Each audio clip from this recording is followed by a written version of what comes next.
But what I know about is Texas. And down here, you're on your own. Hello. Having a good time? Hey, what's it? Your husband.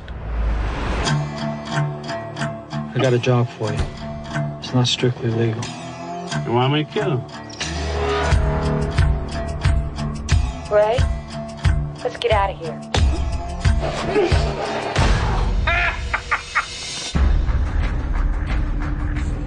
What do you want to do? What do you want to do?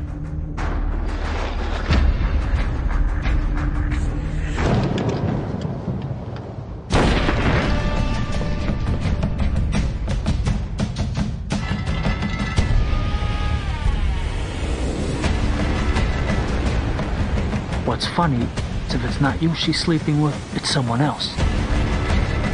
What's really gonna be funny is when she gives you that look and says, I don't know what you're talking about.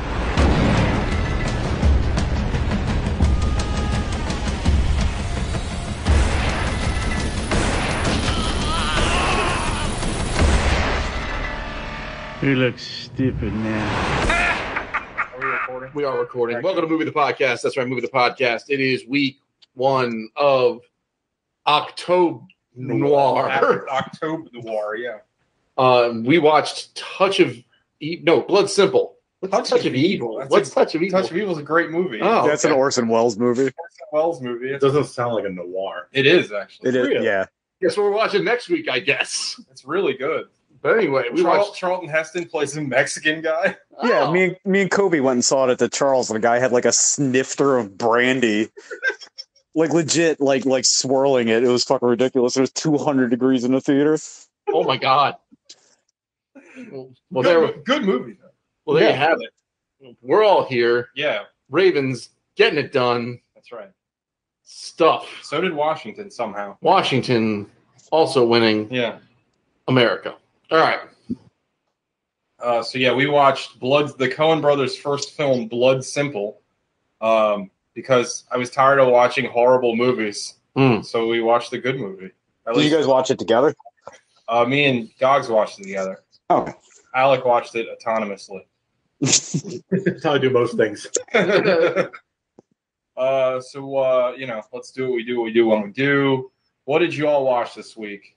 Gogs, you said you watched like 100 things. I watched 4 things. That's close to 100. Yeah, it's closer than 0, I guess. Actually, it's not. So I watched 4 things. Yeah, I watched. How would it not be close? Never mind. So I watched, because I was listening to that Films to Be Buried with podcast, got me on a Neil Marshall kick. So I rewatched The Descent. That movie is gross. That's a cool movie. And it's fun. Real quick, I know we've talked about this a million times. Do you I think that movie's scary enough without the monsters. Your thoughts? It's scarier without the monsters. Right. The monsters are fine. I'm not mad at the monsters, but it is the scene where she almost gets crushed.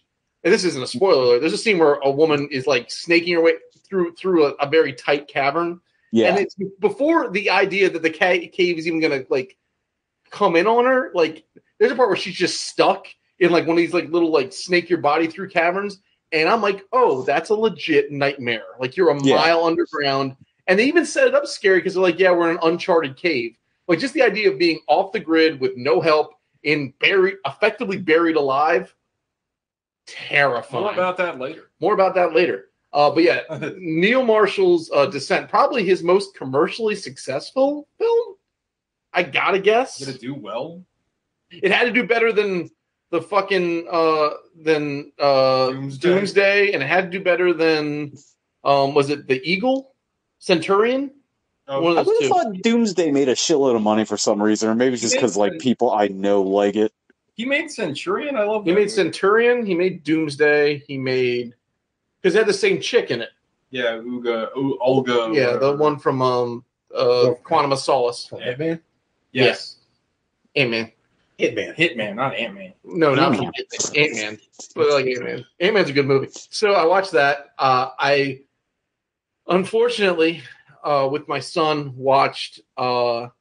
Night Shyamalan's The Last Airbender. And after watching Old last week, it was like, wow, this is he can't.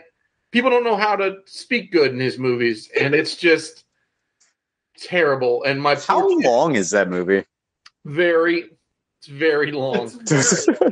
And it was, my kid loved it because he loves the show, and he was all excited about it. Like, he was like, the entire time we're watching in the basement, he's like dancing around doing his bending. Oh shit! But like, it ends on a big cliffhanger because Shyamalan figured, oh, this is going to be a franchise, and that was 2010, and they're never making another one. So my son's like, I can't wait to see the next one. I was like, gonna have to. Yeah. Well, I'm sure he's all pumped about your family's history of pork bending or whatever it is that you do. Yeah, we have a very strong meat bending lineage. What else? Like I watched? moves his hand around like roasts a pig. I watched a movie called, I'm gonna get the title wrong. I keep botching. I watched a movie called They Look Like People, which is an incredibly short movie that was on, I think it's on Shudder, and it's also on Tubi. They're saying it's an hour and 20 minutes, but I swear to God, when I opened it up, it was like 76 minutes long. It's a really interesting, very extremely low budget psychological horror movie that's like super small with this like really like it's almost got actually a feel like the other movie you and I watched together. It almost feels like Cheap Thrills. Like, it's a very small movie. Just like four people in the whole movie. It was interesting. I liked it a lot. I had never heard of it before. Like, one of the algorithms recommended it for me. So it's on Tubi. I think it's like, if it's not on Prime, it's on Shudder. They Look Like People. And it's this weird, like, it's one of these movies where you don't know if the guy's insane or if there's really like a demonic possession thing going on. And exploring that is a lot of fun. And there's some really cool visuals in it. So I recommend that film. There's no one in it. There's nobody in that movie. And then the fourth thing, I guess, is tabled because TJ and I both watched a second film together. So that's it for me until we get to that. All right. And you passed the mic, too. Sean. Nothing. Alec. Nothing. TJ. Wow. I watched two things. We'll start with the tabled one first, since God just got finished talking. We watched a movie that I had already seen, but I really liked it. So it showed up on Shudder, I think it was, right? Yeah. And it was like, oh, we're going to watch this again. We watched a movie called Cheap Thrills. Yeah. Movie rules. Yeah, you've seen it, right, Sean? Mm-hmm. Yeah, it's almost like Coensy in the way that it starts out kind of small and it gets completely out of control. Yeah, it's basically like a Saw kind of movie. The premise is pretty simple. Like, this guy is like down and out. He's about to be evicted from his apartment. Like, he's just got fired from his job, and then he goes to a bar because he's had like the worst day, and he runs into an old like high school acquaintance who has got kind of a seedy past, like he's been to jail, like also not doing very well. Did he go to that bar to intentionally reconnect? No. Or was it? Okay. No, I think it was completely coincidental. Okay. Because remember, when he sees him, he's like, hey, man, you remember me? Like, I don't think he didn't go there with the intentions of running into Ethan Embry, who is amazing in the movie. He really is. Ethan Embry. Yeah, Ethan Embry. Yeah, and then he disappears again from the earth. Yeah. Well, actually, I did some research on that during the movie. He's got 101 acting credits, including an active recurring role, 80 episodes on some TV show I've never seen, but he is still doing work. He is outstanding in this movie, though. What's the show called? The show is called, it's like Grace Under Fire or something. It's that was a different show. I'll have it in a minute. Anyway, the Brett Butler show. Yeah, I remember that show. I don't think he was on that. Go ahead. So he runs into Ethan Embry. They reconnect, but then they run into this eccentric rich guy, David Koechner, who's also amazing in this movie. Who's fantastic, and he basically keeps. He's like, hey, I'll give you $500 to hit on that girl. Like, it starts out with these innocuous challenges, and then eventually he's like, all right, we'll come back to my apartment and we're gonna have some real fun. And like, stuff just goes from there. Gosh, you can talk about it now. I feel like I've talked about it enough. I mean, it's bonkers. It just turns into, as I was watching, I was like, it's like if you took that one scene from Four Rooms, where they're like flicking the Bic, and they just made a whole movie sort of about that. David Koechner is charming and menacing, Yeah, playing like way against type. Yeah, like the two leads are just tremendous. It's shocking and it's like visceral. Yeah. It's a movie I never would have watched, and I'm really glad that I've seen it now. It's like very violent. It's like, very violent. the violence though is like grounded and realistic. Like, but there's also sort of a weird like wholesomeness, not wholesomeness, but there's like a lot of reality in like in like the people's like desperation. I'm not sure if I would call it wholesome. Not wholesome. Well, I don't want to spoil it. It's earnest. Like, yeah, it's earnest. Yeah. Goes to camp and they like it's St. James Island. It's super good. I'm really glad I saw it. And so the show I wasn't far off. It's called Grace and Frankie. That's the show on he's Netflix. been on. Oh, that has what's Lily Tomlin. Lily Tomlin and Jane Fonda, and it also has Martin Sheen. It has the Sam Waterston, June Diane Raphael. Jesus Christ, is the show from like the 70s and they just photoshopped him into it? Was everybody so fucking old? Grace and Frankie, 2015 to 2021. He's in 81 episodes. Recurring character. Yeah.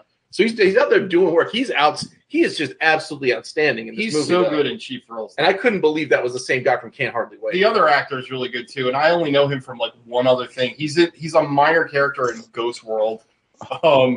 He plays the racist comic book store owner, but he's been in other stuff. I remember most from Ghost World. That's a really good movie. It's on Shudder. Highly recommended. And it's tight too. It's an hour. It's like an hour 28. It's very short. Yeah, they spent like $100,000 on the movie. It's like very cheap. Yeah, it's a solid movie. The other thing I watched is a movie called Titane. I guess that's how you say it.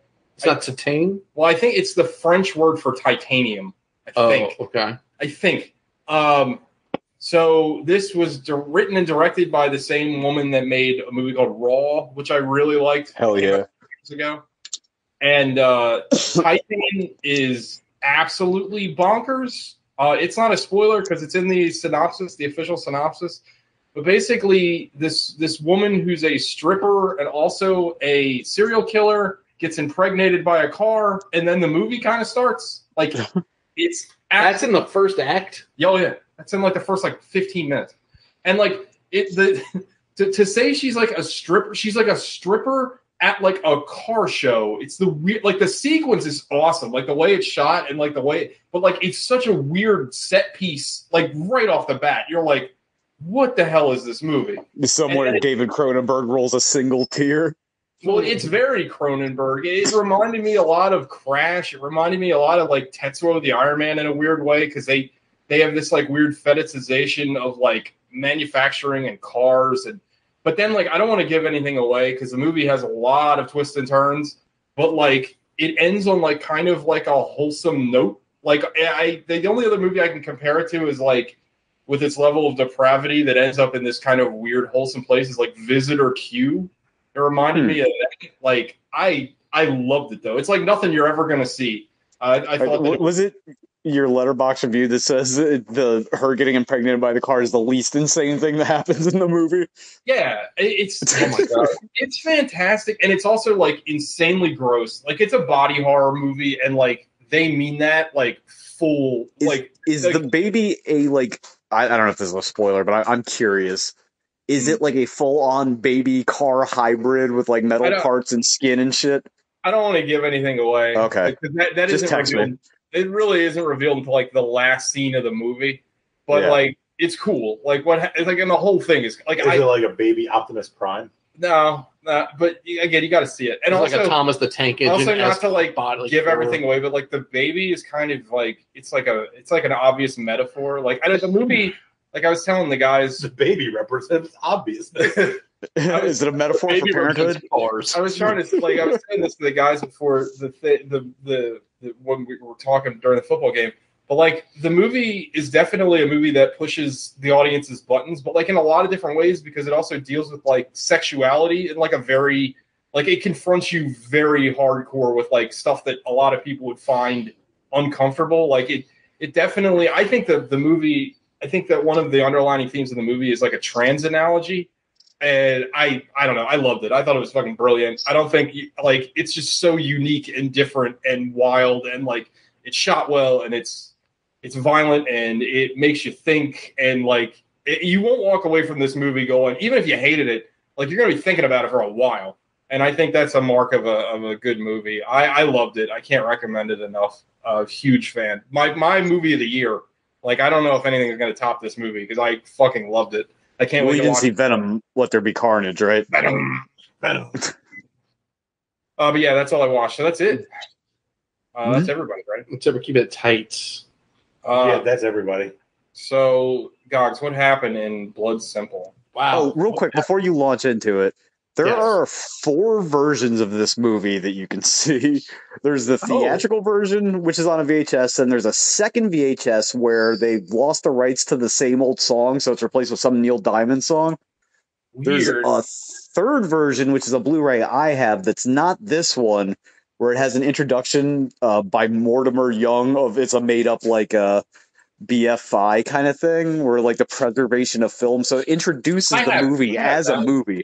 I have that one too. And then in this version, the Criterion version, has some stuff cut out, and that scene is not in it at all. So what's interesting is it's funny you bring that up. There's a version of The Big Lebowski that has that.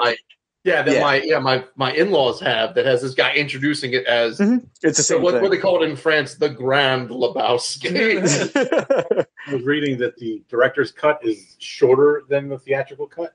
Yeah, by like 2 or 3 minutes. Yeah, not by a lot, but which is unusual. They would take something out. So, what cut did we watch? Was it the director's? This cut? is the Criterion. The one you put up on Plex. On Plex is the Criterion cut. That's the most recent cut of it. Oh, okay. Well, it's the first time I don't even know how this movie functions without that Four Top song in it. Like, it's got to be very weird. Replacing it with Neil Diamond would certainly seem odd to me. Yeah. So anyway, before we get into it, I was Googling just fun fact: Cheap Thrills based on a uncredited short story by Roald Dahl. What? Oh, shit. Yeah, weird shit. Anywho. So this movie's actually pretty straightforward in its convolutedness. Well, I mean, it sort of is, right? Because you've got... In what way? So you've got a whole bunch of people not realizing what other people are doing. It's convoluted for the people in the movie. It's convoluted for the people, but it's straightforward for the viewer. Oh, it's very obvious for the viewer. That makes sense. But for like the people experiencing it, right? Like it's like lots of twists and turns. So movie opens with a very, very attractive Frances McDormand. Right. Like, are you comfortable? Like, it took me a while to be comfortable with being horny for Frances McDormand. Like, I got instantly comfortable with it. Like, it couldn't have happened any faster. I honestly didn't even realize it was her until like halfway through the movie. I think that might have been the first words out of my mouth once it started. I looked at TJ and go, Frances McDormand was kind of a smoke show. Like, she was attractive back in the day. So yeah, there we go. Just undercut an entire career of a wonderful actress. Joel Cohen was like, "Oh yeah," and then like 10 years later, he was like, "Oh no." I mean, but she's just one of those people that seems like she was born 40. You know what I mean? Just like Emmett Walsh. Like TJ had that conversation too. Was like, was he ever a young man? Oh, I thought you were about to say when Emmett Walsh was hot. I mean, he's always been. He's very hot in this movie. He's always sweating, and it was kind of funny. What the fuck? Oh, when Ned Beatty died, I'm like, I love Ned Beatty, and then every time I try to think of a movie I liked him in, it was actually Emmett Walsh. So wait, was that Ned Beatty? Was Ned Beatty the second lead in this movie? Lacey. No. Who's the second lead? Who's Dan Hedaya. No, not Dan. Who's the guy that she's banging? Oh, Ray? John Belt or something like that. He's not nobody, right? He's not He's Ned been Beatty. in a lot of stuff, but he's mainly been a bad guy and stuff. Yeah. Oh, because Ned Beatty's fucking what's his name? Lex Luthor's stooge in Superman. John Getz. Ned Beatty was the evil warden, and he got game. Oh, correct. Oh, yeah, that's right. So the movie opens with Frances McDormand and this guy Ray just going down the road in a rainstorm, and an incredibly every time the headlights came through, it was super tense for me because I didn't know what this movie was going to do, and I just kept waiting. You knew nothing about this. I knew nothing about this movie. Okay. I watched this cold, right? So I expected, like, are they going to get into a car crash? There was so much tension in this first scene. And it's her having this conversation with this guy, Ray, about what you find out is like her crazy husband played by just a marvelous Dan Hedaya. Yeah, he's Right. fantastic in this movie. And so Dan Hedaya owns is it a strip club or just a bar? It's a bar. It's a bar. It's like a honky tonk, right? Yeah. Yeah. And this guy Ray's a bartender there, and then you've got basically his Frances McDormand's trying to get away, and Ray likes her, and it's just like, you know, what's implied that Dan Hedaya is like an abusive husband and a scumbag, right? Because you watch him try to pick up on that chick in front of Maurice. Maurice with the subtitles. Like, I had no idea it was spelled like that till this time. Yeah, we said that too while you were watching it. So they go to some hotel and they smoosh, but then sweaty ass Emmett Walsh took some jagoff pics of it. Emmett Walsh has got some pretty sophisticated Photoshop skills. He does for 1984. Yeah. So Emmett Walsh presents these to Dan Hedaya because Dan Hedaya had her follow because he doesn't trust her, and he just like, I don't know if he's going to bang. And you. he's right. Yeah, he's right. He's like he's like, he tells the guy Ray, he's like, she's not banging you, she's banging somebody. So get out of here. I'm not giving you your money. It's all about money. There's a really effective scene. It's that same speech where Dan Hedaya is like, it's like you don't have to trust me, but like when she like looks at you with those innocent eyes, I'm not doing anything funny. Yeah. Yeah, like, oh man. So because it comes back. Oh, real quick before I forget about it, I'm sorry, I don't mean to derail this. I don't know if I just missed it, but in the cut I have, when they're in the Volkswagen together, Walsh and Hedaya, there's a scene where a fly like lands on Emmett Walsh. It's still there. It's still there. Okay. Right? There's another scene where a fly lands on Emmett Walsh. It's really gross. Yeah. It's like right by his eye. Yeah, almost on his eye. Like, how? How do you? I must have looked away. Yeah. So Emmett Walsh presents this to Dan Hedaya. Dan Hedaya gets all angry. There's some confrontation between everybody. Effectively, Frances McDormand has now left Dan Hedaya. He's getting all hot and bothered and out of sorts. And so he goes to see Emmett Walsh, and he's like, I want you to fucking kill these two. And earlier in the movie, you're introduced to what we will refer to as Frances McDormand's Chekhov gun, which is in her purse with 3 rounds in it. And that round count, they did a very good job with that throughout the film. That becomes like sort of the connecting thread almost through the whole movie. So it's sitting in her purse. Emmett Walsh like, go down to Corpus Christi, go fishing. When you get back, everything will be taken care of, and you owe me $10,000. So Emmett Walsh goes to Ray's house. He breaks in. He steals McDormand's gun. Next thing you know, he's calling Dan Hedaya saying, it's done, come back. He comes back. Dan Hedaya comes back with some fish. They leaves on his desk for, I don't know, a fortnight. A week, yeah. He covers up Emmett Walsh's lighter, which actually never comes back. Which was apparently weird. That lighter, the way it says something on it, like #1 Eagle Scout, Elks Man of the Year or something. Yeah, her Louis. But that's only in the director's cut. Like the engraving doesn't show up or something in the other. So I guess that was important for them to show in this for some reason. Huh. Well, because I kept waiting for that to show back up because he couldn't find it in one scene. Yeah. When he goes back to the office, he doesn't retrieve it. Yeah, he doesn't. He just tries to break into the safe. Right. So Emmett Walsh shows up. He presents these pictures of dead Ray and dead Frances McDormand, whose name, what's her name? I can't remember her name. Meredith. Is Meredith? Suzanne. Okay, fine. Suzanne. So we're going to call her Suzanne for the rest of the movie. She probably has a name. It was not Suzanne. So Penny. He goes through and he gives them the pictures. And now Dan Hedaya has this wonderful turn where it's like he's suddenly coming to grips with what he has ordered. I love this scene. He throws up. He goes to the bathroom. He goes into his safe. He grabs $10,000 from Emmett Walsh. Abby. Her name is Abby. He hands him $10,000. We all found that out at the same time. The fish is sitting there on Dan Hedaya's desk over top of Emmett Walsh's lighter. Emmett Walsh then gets the picture back, gets the $10,000, pops Dan Hedaya one time in the chest with Abby's gun, cocks the gun, kicks it basically in the path of travel of the door, and leaves. So it's like, okay, this is kind of fucking wild. Then the next thing you know, Ray, who is owed money by Dan Hedaya, shows up at the bar to collect. He kicks the gun goes off. So that's the second round fired out of this thing. Finds Dan Hedaya bleeding on the ground, does a really weird job of trying to sop it up with his windbreaker. Yeah. Yeah, he sucks. He finds Abby's gun, and he's like, oh, fuck, Abby did this. Yeah. I got to protect her, so I've got to take care of this. Well, I think it was a smart move to make it that very obvious pearl-handled, what did Patton call it, a pimp in a New Orleans whorehouse gun, so like everybody would recognize this thing. It's not just very clearly her gun, right? So then he gets, sorry, fixing something here. He's like, okay, I got to take care of this, and so he like half-asses himself, and he's like, I think for half a second he's thinking about burning him in the incinerator dumpster that's behind the club. Incinerator that's just a dumpster that's always on fire. Yeah. Like it's not the most efficient incinerator. No. And they're like hucking furniture and shit into it for no reason. So then he goes out to the side of the road, he pulls over for something, comes back to the car, and you find out Dan Hedaya is still alive, and he's crawling away down the street in like this horrific manner, right? And he pulls out this shovel and looks like he's going to just brain him. And he doesn't. He loads him back into his car, takes him out to the middle of a field. He loads him back in his car because a car comes by. A big old truck. He has to like hide him. But then after that, drives out a field and he gets buried. Dan Hedaya gets buried alive. But he had planted, Ray had planted Abby's gun on Dan Hedaya. Dan Hedaya pulls it off, squeezes the trigger twice, manages to not catch that third round.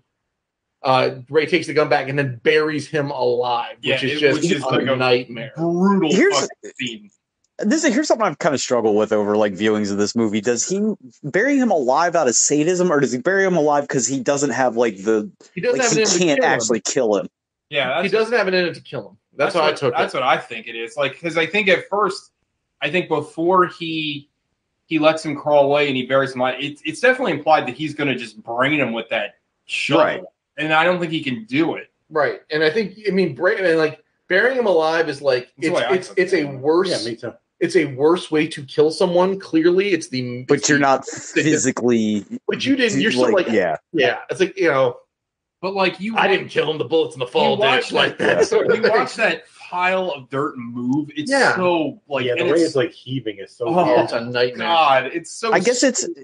I've thought about this before. Like, if you ever came across like an animal got hit in the road, would you have the temerity to just kill it, or would you just what I mean? Like, I've had that happen. So it's happened to. I had when I lived in Woodbine, I had my cat was an outdoor cat, not my choice, but it used to half kill animals all the time. So I have to get one of my stepdad's freaking rifles and shoot fucking animals all the time. It was awful. I've never had. I did it 3 times. It was fucking terrible. I had to scramble the brains on half a bushel of crab one time with an ice pick so they didn't break them. And I couldn't. I couldn't deal with that emotionally. I don't think I could just Why did you have to do that? So they wouldn't when the steam hit them, they wouldn't lose all their arms and shit. You had to fucking brain them. Yeah. So anyway, I don't think I could. I definitely don't know if I could just. I couldn't do it to a shovel man. a man. I definitely couldn't do it to a human being. I would have an easier time with a man than an animal, especially a man's a scumbag. Yes, because you could at least not reason with, but there's some kind of cognizance of what's going on as opposed to just I don't know. Animals just it's tough.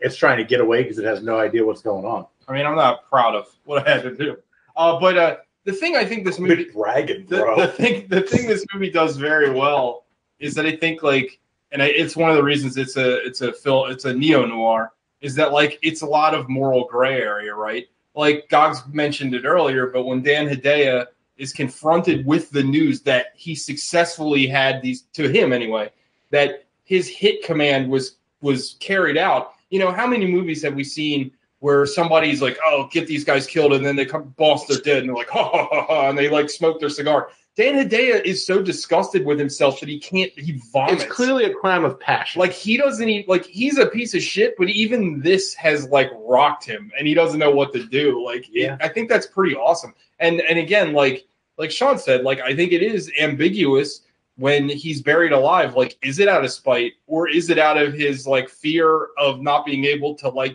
carry out what he needs to do? I think you can read it either way. I think it's he loves Abby and he wants to protect her, so he needs to get rid of this body, but at the same time he doesn't have the he's I don't want to say he's too much of a coward, but he doesn't have the wherewithal to end his life himself, but he's got to solve the problem. Well, he loves her, question mark. I think he does. But he's very easily swayed by Dan Hidea's suggestion that she's fucking everybody else, to the point where when they get back to his place, it's like, well, you want the bed or you want the couch? He's like, well, maybe I should get my own place. Like, well, maybe if you feel like you should do that. You know what I mean? Like, he's immediately very cold to her. I think that he is like enamored with her. I don't think he's in love with her. You know what I mean? I think like I think it's one of. Yeah, I think you're right. I think it's one of those, like, what's the Spock thing? The having is not a pleasing as thing as wanting. It's like, now that he has her, he's like, oh. Because there's that scene where she's babbling about the psychiatrist, and he's like, basically, do you ever shut up? Yeah. Hold on, Alec, what were you saying? Sorry. I was saying, how could he? Like, he doesn't even know really who she is at the beginning of the movie. Yeah, that's a good point. point. Like, I think one of the first lines, even him asking her if she's the boss's wife. Right. Like, how could he be in love with her? He has no clue, like, who she is or what her name is or anything. I think, like, this is, like, a very human drama, right? Like, I think that Ray has got himself caught up in something, like, bigger than himself, like, very fast. Mm-hmm. And, like, it's all about, like, and it's funny because I was talking about this with Gogs and I were watching it, like, I don't know. I'm a huge, everybody that listens to the show knows, I'm a huge Coen Brothers mark. Like, I love their movies. And, like, you see so many of their hallmarks in this film. Like, they love these kind of plots that are, like, intersectional and, like, stuff. Like, everything's intertwining, and there's, like, plot bits that, like, go all over the place. Like, they love this kind of stuff. And it's interesting to watch, like, this movie, and they knew their style right away. You know what I mean? They didn't grow into the style. Like, they knew. Yeah, I didn't know this was a Dashiell Hammett story originally until this viewing either. I only knew that because I've watched the shit about this movie. Well, also, like, tagging up on what you were just talking about. Oh, sorry. Raimi. Sorry. Go ahead. Oh. Well, Barry Sonnenfeld shot this, which I find fascinating. Barry Sonnenfeld, director of Wild Wild West and Men in Black 1, I think. One of those is a banger. Men in Black's good. Both of them are Wild Wild West is something I can't believe we haven't watched on the show somehow. They say the N-word in that movie. Oh, Kenneth Branagh says it a lot. Really sinks his teeth into it, too. But, no, I think this particular plot is, like, super relatable because I think we've all been in that situation where it's like, oh, man, I'm so infatuated with this woman or whoever. And it's like you're doing anything to get with them. And then the minute you actually start to get to know them, it's like, oh, I don't like this person very much. Like, I like the idea of the person. Yeah, like all the decisions in this movie are made in split second, in the heat of the moment, like passionate decisions. Well, and everything's like so fast, right? Like everything happens so fast, and you're like you just said, it's like split second decisions. Like everything, these are like life altering decisions that they don't sit on at all. This movie also is like super quick. I think it's like a little over an hour and a half long. Yeah, it's like an hour 35. Yeah, with this cut. So it's like an hour 35. So at this point in the movie, right, you've got Dan Hedaya has been buried alive. Ray thinks Abby's done it. Abby is just asleep in the house, not knowing anything's going on. No idea that Dan Hedaya is dead. You've got M. Emmett Walsh realizing that he's like, oh, fuck, I left Dan Hedaya because he's burning all of the you find out he obviously Ray's alive, right? He's photoshopped this stuff. He's burning all the photographic evidence. He goes to burn the picture he showed Dan Hedaya. He realized Dan Hedaya kept it, so he's like, I need to break into that safe. So then he goes back to the nightclub to find Dan Hedaya's body gone. Yeah. Right? So he doesn't know how that got cleaned up. I mean, obviously he was trying to set someone else up for the murder, but he doesn't know how it's been resolved yet, right? So he's trying to figure that angle out.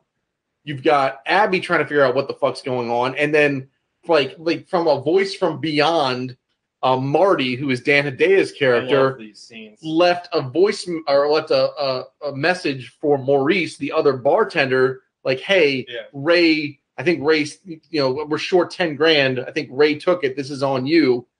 And because that's how he hid the money that he was giving to M. Emmett Walsh. Exactly.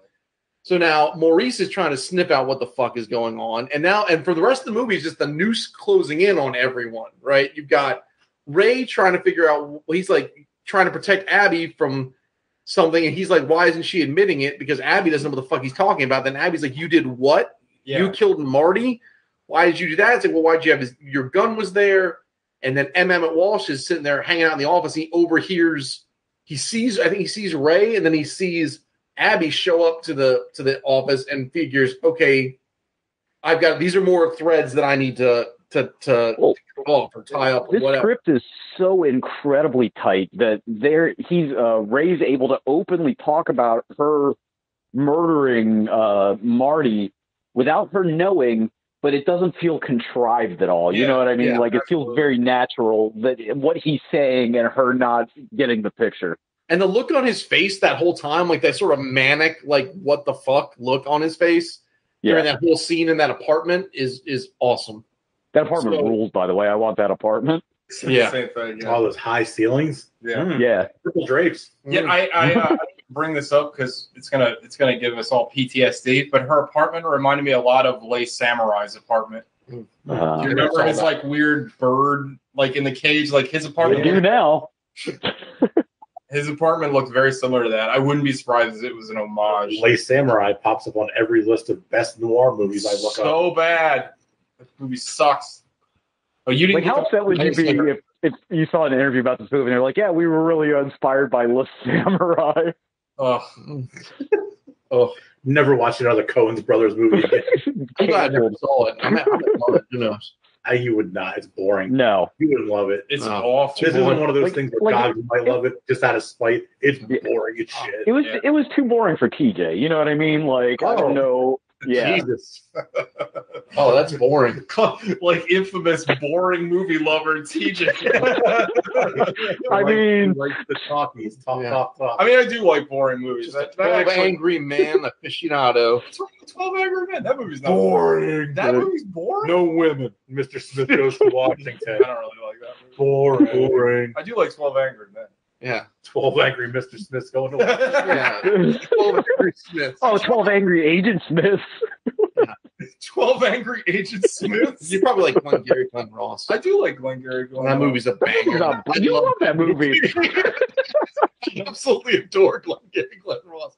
So now M. Emmett Walsh is like, all right, I gotta put a fucking. You probably like this movie, you stupid piece of shit. This movie I also adore. So Emmett Walsh goes all silent scope and decides to start murking. I'm glad that got off, dude. Silent scope. It took me a second.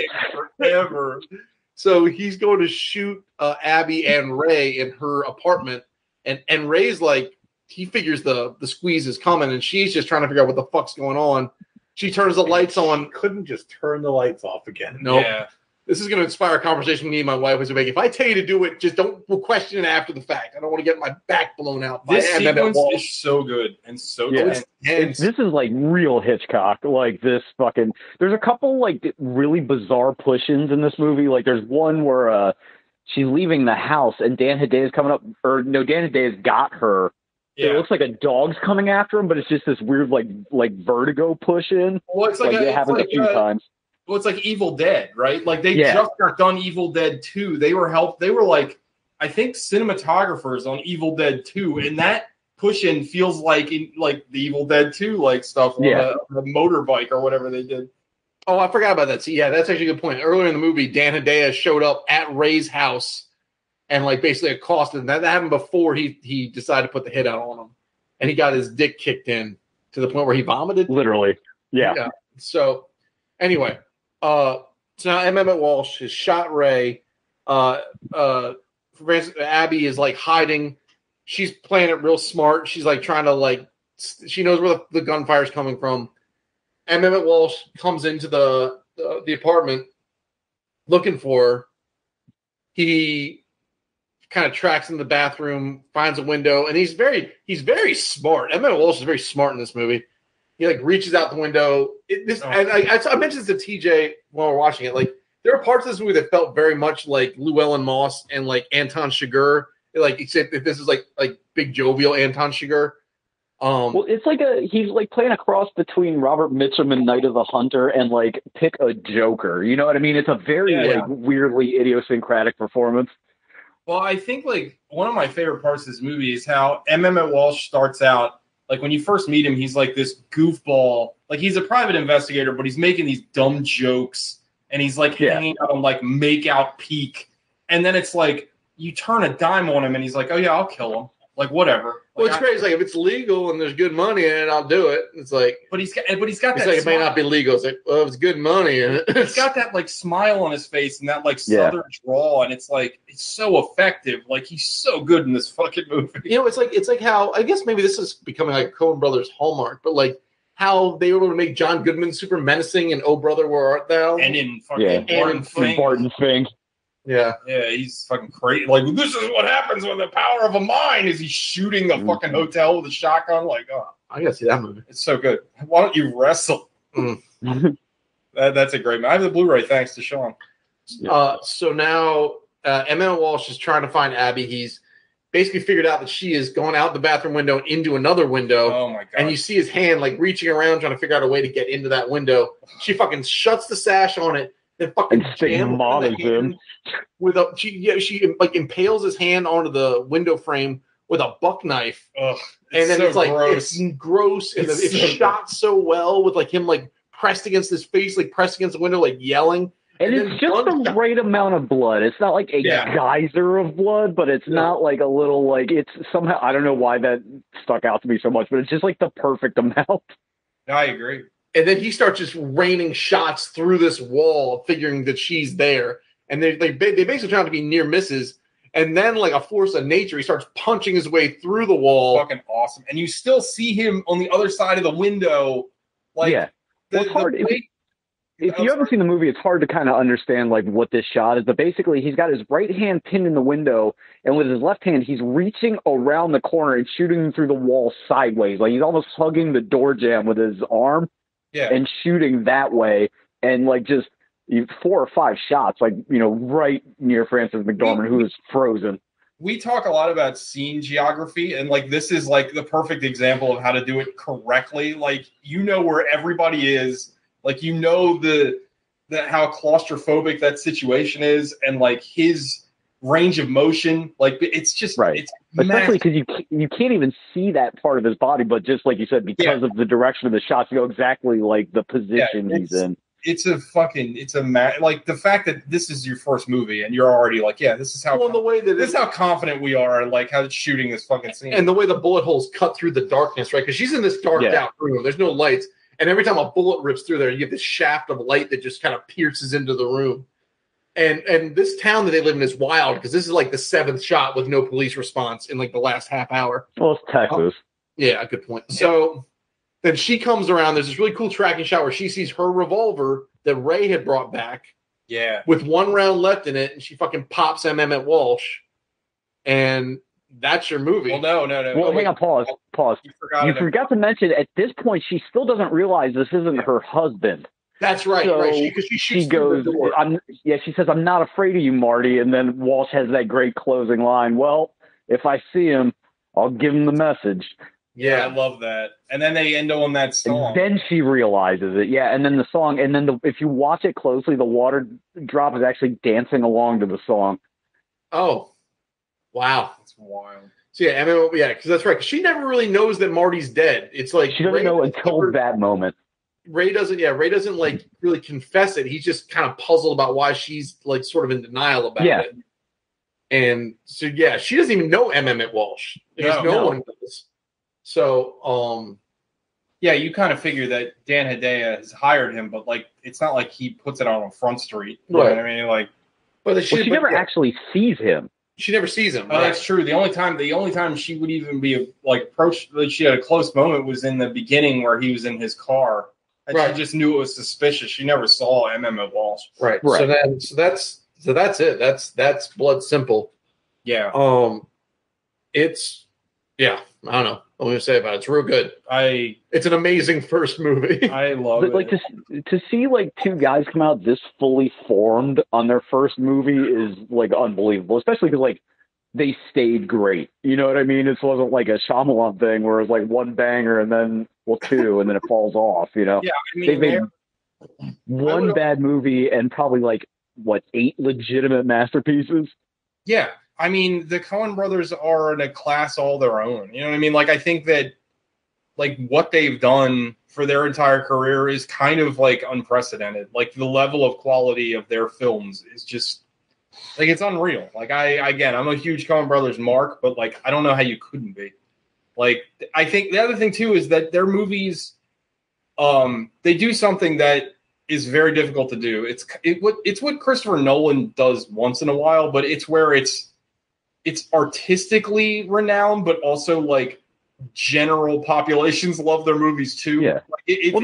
They're never trying to be obtuse. You know what I mean? No. Ever. I would say Barton Fink is the closest they get to that. Yeah, I mean, Barton Fink was their. Go ahead, sorry. Metaphysical, like kind of like Ingmar Bergman type shit, but I don't think it was like overtly confusing. No, I don't think so. But what did you think, Al? I was not a fan. What? For real? Or are you fucking with me? No, for real. What? Oh no. Oh, elaborate. I didn't like it. I thought it was very. I didn't care about any of the characters at all. Wow. So I didn't give a shit what happened to any of them. Wow. Couldn't hold my attention because I didn't care about anybody. Wild card. Yeah, and I'm surprised because from what I've seen of the Coen brothers, there are way more hits than misses. Oh yeah, absolutely. So I'm surprised that I felt this way about it, but I did not love it. Hey, can I ask you a question real quick, Alec? Sure. Like, I've noticed this with you when there's things to do with like infidelity in movies, like you tend not to like it. Is that like a thing, or am I just like overreaching? No, I don't think so. Okay. I don't know, maybe. Maybe I should ask my therapist. Not a bad idea. Ask your therapist what they think about blood symbols. Yeah. I'll ask mine too. I'll report back next week after we talk to our therapist. Tell your therapist to give it a $5 bill shuffle score. Yeah. Hey, Sandy, what do you think about blood symbol? Huh? Shut up. Shut up. You telling your therapist to shut up? After she responded, huh? Yes. I don't really think that's a positive therapeutic relationship. Well, that's why I'm in therapy. Wow. That is, well, Alex the wild card for a reason. That's, you know what? But he's honest. I appreciate that. Anything else we're going to talk about before we get into Five Knuckle Shuffle? I love this movie. Oh, go ahead. I did like the song. That song is great. Absolute banger. If you were the Neil Diamond cut, man, you would really hate it. I would have turned it off. That's like the worst possible what song. Neil Diamond song? I can't remember, but it's one you've heard before. It's nothing. Yeah. They're coming to America. No, and the song's thematic too. Like, it's just that same fucking, like, I don't trust anybody, fucking, and it just goes on and on. I think this movie is one thing I did want to mention, and I think I mentioned it in one of those, like, shark movies we watched, but this movie, nobody's, like, super hot. I mean, Frances McDormand's really cute, but it's not, like, they get more room to act, I think, because they're regular-ish looking people. I don't know why I like that, but I do. I also like that. When Dan Hedaya is the second best looking member of a cast. Well, I feel like it's a third movie with character actors, right? Like, it's not like there's no leading person. Like, you don't have a Chris Pratt in this movie. Chris Pratt's blood symbol. Yeah. I mean, it's just, if they made this movie nowadays, the cast would all look like models. Oh, yeah. I mean, like, it'd be Baby Goose would be Emmett Walsh. It'd be like that fucking Straw Dogs remake that they did. Oh, James Marsden. Yeah, James Marsden is Dustin Hoffman. It's like, okay. Yeah, fucking one of the Hollywood Chris's would be Frances McDormand. I think it was like Kate Bosworth was the female lead. That what a fucking terrible remake. Hopefully it was Hemsworth. Yeah, Chris Hemsworth as Abby. He should be the lead in everything. God bless. Hard to disagree with that. Handsome for a murder. All right, Five Knuckle Shuffle time. Well, I guess we go with Alec. It's gonna be like a 2. I don't know. I'm gonna give it a 4. I can see why people like it, especially like Coen Brothers fame, but it just didn't do it for me. I wonder if noir is going to be like Western with you. Like, you just don't like the genre. I mean, maybe we're gonna find out. Well, you like LA Confidential though, right? Yeah, that's a neo noir. Definitely. I don't know. Yeah. You love Blade Runner? No, he doesn't. I know. I didn't like westerns until I saw Tombstone. So Tombstone's it's gonna take that one. All right. Okay. Banger to like. But now we have a quest for this week. I think I might actually have the one that you'll like on deck. Well, that means Sean gets next pick. Fargo's great. The Big Lebowski's great. Oh Brother's great. Like they've made banger after banger after banger. Raising Arizona. Then they made The Lady Killers. Yeah, and then a bunch of more bangers. Which one of you owned on DVD when we lived that together? was me. It was one of those like blockbuster, like Yeah, you get the 3 for 10 or whatever, and I got 2, and I was like, well, It's like the I like Browns. Tom Hanks is in Like, it. Yeah, on paper it should work. how bad could it be? It's Yeah. Tom Hanks. Yeah, Tom Hanks and the Coen Brothers. It should be gold. yeah. It was not. It's a remake too, which is the weirdest part of that whole movie. Doesn't it have Andre 3000 in it? No, it's got Marlon Wayans in it. All right, so 4 for Malik. Yeah, 4. TJ. I mean, it's a 10. I fucking love this movie. I unapologetically like. I think this is even like upper tier like Coen's for me. Like I love all their movies, but I really love this movie because I think that the confidence that they show, it's like Sean just said, like to come out of the gate this fully formed and to shoot, like I said this about Ari Aster with Hereditary. Like I feel like that movie, and even with Robert Eggers with The Witch, like both of those movies are shot with such confidence, like where it's like they know what they wanted to say. I feel like there's a lot of directors, even directors that I like, where their first couple movies are like they started doing shorts, and it's like they're kind of trying to find their voice. And I have a lot of respect for filmmakers that are just like, no, this is us. And like their writing is so sharp, and the way they direct actors, like we were talking about M. Night Shyamalan, how awful he is at directing actors. Like every performance in this movie is great. And I would go so far as to say that the guy that plays the man, I forgot his name already.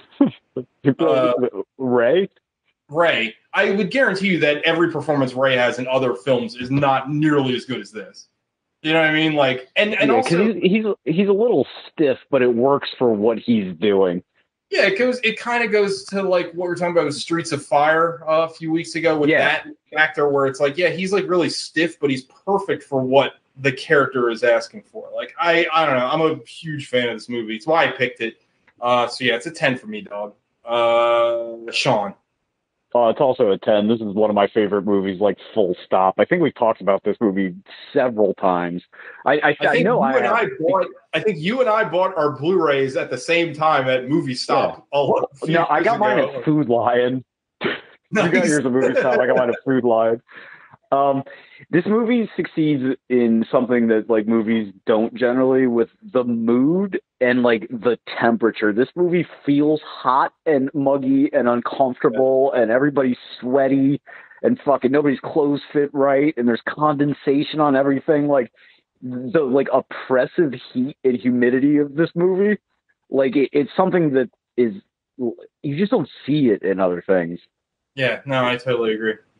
But no, the great performances. I love a noir story. It's a very simple story, although it does have like turns. But it again, like I think Gog mentioned it, the twists are for the characters. It's not set up for us to be confused. Like we're very aware of what's going on, which makes it even more like you're frustrated for the characters because it's like, why haven't you figured this out yet? Like it's right there, you know. So like, go ahead. I'm sorry. Good. No, I was gonna say it weirdly adds tension in a way that usually would be like you not knowing would you be tense, but it's like because you know what's going to happen, like you're waiting for it the whole time, and it's just like fuck. Well, it's sometimes like a horror movie, like we're like, don't go in the room. Yeah, like Well, there's a scene I talk about a lot because I think it's like really amazing in Sympathy for Mr. Vengeance, which is a Chan-Wook Park movie, and the main character is deaf. And there's a scene where a little girl drowns, and the main character, who again is deaf, is completely unaware of it. But you, as the audience, are like, "Stop! Please, somebody do something!" Like you see it the whole time, and I think like there's something really effective about that. Like I think that we were talking last week about M. Night Shyamalan, how he feels like he's always got to put the twist at the end to like keep the audience guessing, but like. You can write the story where the characters' reactions mean more than what you don't always need to surprise the audience. You know what I mean? I mean, you can surprise them in ways of how the characters react to things, but like as far as like keeping the story in like a cloud of fog is not necessary. Like because like a lot of times it's in the way of the story. A lot of times in those movies where they're trying to set up a twist, it relies on them removing information from the movie that would otherwise be there. And that's why like a lot of those dialogue and a lot of those turns and plot points seem really odd, because they had to, instead of crafting it around that, they just like, okay, well, what parts do we have to take out basically so nobody will figure out what's going on? Yeah, exactly. But yeah, huge fan. Who hasn't gone? Dogs hasn't gone. I've not gone yet. So it's like it's a 4. It's a 4. So it makes this movie a mess. No, it's like 8-9 territory for me. It's certainly not my favorite Coen Brothers movie, but I think I'm gonna go with 8. But I really enjoyed it, and there's lots and lots of stuff in this movie that you could just sort of see, like what they would do later, and like how TJ said, like how confidently they did what they did in this movie, and to have, I don't know if there's who's had a stronger. This is an incredibly strong first film. Like what was? Yeah. I mean, what was like Edgar Wright's first film? I'm trying to think. People who just make bangers. Edgar Wright's first film was Shaun of the Dead. Yeah, brilliant movie. M. Night Shyamalan. M. Night Shyamalan. Yeah. Actually, Sixth Sense is good. Then and like Robert Edgar's what about The Witch? Like with Matthew Vaughn. Matthew Vaughn, yeah. Like Layer Cake. But you would go and get Matthew Vaughn's actually a pretty good example too, because Layer Cake is very confident and like very much of it's what he will make later, right? Yeah. Edgar Wright. This is the rules. movie I will make. Yeah. Right. Edgar Wright's another great example. So Edgar Wright like put his flag in the ground, like this is my style. Like I'm gonna do the funny, but also the dramatic. Like the heart. Waititi is a good example of that too. Yeah. Like I think Eagle versus Shark was his first. Is that what that movie's called? That is what it's called. Yeah. This movie's called Boy. Oh, I haven't seen it's it. hard to Maybe find. I don't know. Then I take that back. I thought Eagle versus Shark was his first movie. That is a good I'm really movie. fond of Dead Alive as a first movie. If that's his first movie. Dead Alive, Brain Dead, Peter Jackson. Oh yeah, Peter Jackson rocks. So yeah, I mean, like it's very hard to come up with like someone that's just, and then they put their stamp on it immediately. Like this is the kind of movies we will make, and then to see it progress through a career and have such a tremendous career after it. I can't believe I didn't say David Lynch or Quentin Tarantino. Or Quentin Tarantino, yeah, Quentin Tarantino, Reservoir Dogs. That's a great example. I mean, Reservoir Dogs is a fucking banger. But like Francis McDormand's amazing in it. Like Emmett Walsh is so fucking cool, and Dan Hedaya is just. I can't think of another. I mean, I can't name a ton of Dan Hedaya's movies, but like it's like this is the Clueless, Night at the Roxbury. Yeah. He's in a lot of movies, but this Alien 4. This is definitely Alien a movie 4. where he gets the most shine. Yeah, he's wonderful. Yeah, he really is. So I liked it a lot. So I think this is a strong start for. Well, we'll find out. We'll see how Octobnior goes. All right. Well, Sean's pick. Yeah, I want to hear this. He's got Sean, a what pick you got? to sway Alec. It's Christopher Nolan's Memento. Oh, I've never seen that. You've never seen That's a neo-noir. hell yeah! Okay. Oh, I'm excited for this. Oh, this is gonna be wild. Shit! I've got. It might be a spoiler, but I love Memento. Yeah, but I same. haven't seen it in years. I remember loving Memento. I also have not seen it. I had a long time. Kudos to Sean to not pick The Following. I thought that was the Christopher Nolan movie that he. I was going to because I've never seen that, but it's. You never seen like, The Following? Oh, it's really no. good. It's technically a short though, isn't it? I think it's like an hour and 10 minutes. Even I think better. it's like 40 minutes.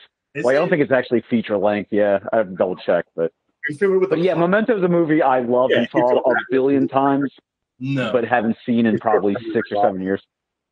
I'm excited to rewatch it. To be honest, You have fucking Memento disease. That's a cool movie. All right, Yeah. all right, hell yeah! Fucking Guy Pearce getting it done. All right. I'm very excited about And watching Joey it. Pants or whatever his name Yeah, is. Joey. Yeah, Pants. and Trinity. And Carrie, Trinity, Yeah, yeah. Carrie Ann Moss is in that movie. Yeah, Is Switch in it? APOC is. Not like these. she's in the not like this cut. Gonna throw it out there. Carrie Ann Moss still holding it together in that new Matrix. Oh yeah, she's got a big manly jaw like a like. I always had a thing for her. I thought she was Yeah, Yeah, big limp. big fan. Anyway. All right. All right, So next Memento. week, Memento. I am legit excited to watch Memento. Yeah, I haven't watched it in a while. I'm very excited about this. I forgot it was Christopher Nolan. Really? Oh, not me. I remember that was a movie where where you actually sought out who the director was. Like, Yeah, well, yeah. I didn't see it in the theater, obviously, because it was like a super No. indie, like theatrical. But it came out at Blockbuster, and I remember Anthony rented it, and he's like, "Dude, you got to watch this fucking movie." And we watched it the next day, and it blew me the fuck away. And I was like, who is this guy? And again, this is like right after we graduated high school. So it's like, what else did he direct? Oh, he directed this movie, The Following. So we had to drive to like Hollywood Video in like Reisterstown to rent it, and then we watched that. That was really good too. We're like, this guy rules. Was The Following his first movie? Yeah, but then his next fucking movie was Insomnia, and we're like, yeah, oh, that's man. bad. Well, it was funny because I remember when they announced him for Batman Begins, and like I was like, the Memento guy, like that's gonna be different.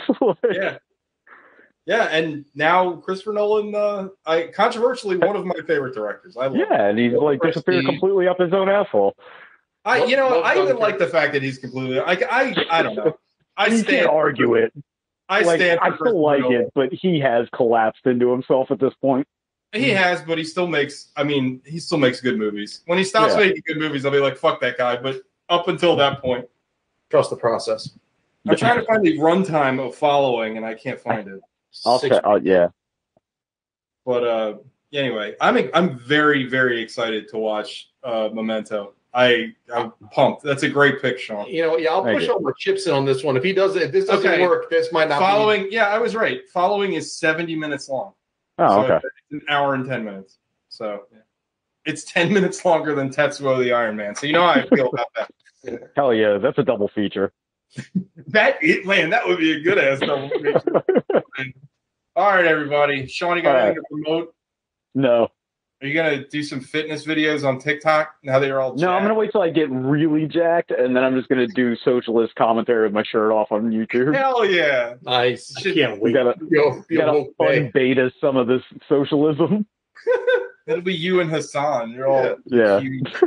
Just eating each other. No, I think Hassan has got like a foot on you. That guy's tall. Yeah. He is a large Middle Eastern gentleman. He's a very large Middle Eastern man. All right. Bye, everybody. Eat your own ass. All right, boys. Memento. Eat your own ass, then forget about it, then eat your own ass again. Because you're hungry.